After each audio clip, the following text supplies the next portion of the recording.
Effondrement. En tant que littéraire qui ne sert à rien, je ne déteste pas, litote, les récits apocalyptiques. Je suis évidemment très loin d'avoir tout lu, mais je suis souvent impressionné par le réalisme de ces récits. Il faut dire qu'ils sont eux-mêmes souvent écrits par des gens qui maîtrisent leur sujet. En témoigne, pour n'en évoquer qu'un seul, l'excellent Une seconde après du romancier et historien universitaire états-unien William R. Forstchen.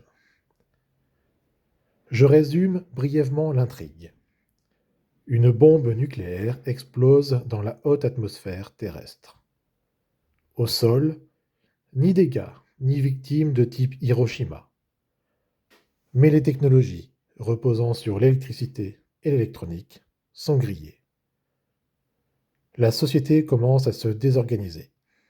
Des gens commencent à mourir, ne serait-ce que les patients dont la survie dépendait d'appareillages modernes. En tant qu'observateur plus ou moins attentif du monde actuel, je suis tombé récemment sur une interview à peine moins récente d'Yves Cochet, mathématicien et ancien ministre français de l'écologie.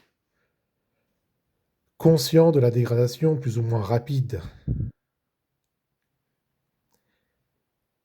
conscient de la dégradation plus rapide que prévue de nos environnements, il prédit un possible effondrement mondial aux alentours de l'an 2035.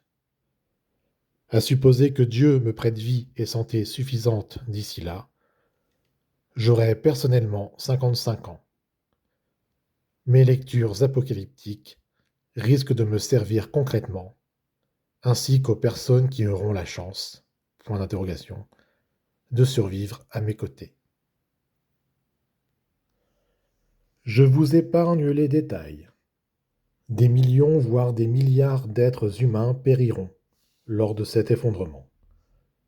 Les autres devront réapprendre à vivre de manière rudimentaire, sans numérique, sans automobile, sans fruits et légumes hors saison, sans État-providence, probablement sans État de droit non plus.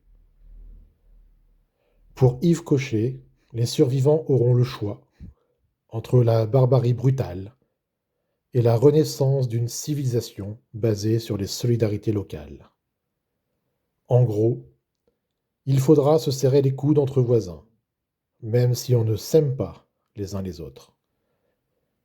Je suis assez d'accord avec cela.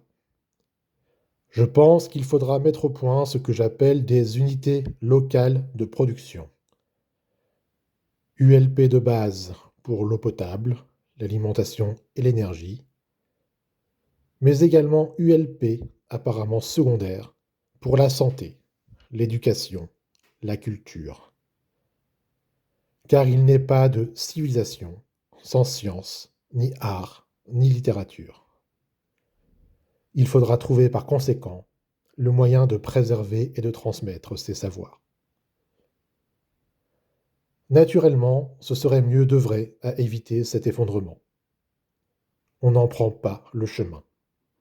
Dans le meilleur des cas, on limitera la casse. Croisons les doigts pour que cela en vaille la peine. C'était Sylvain Fontaine, 11 novembre 2024.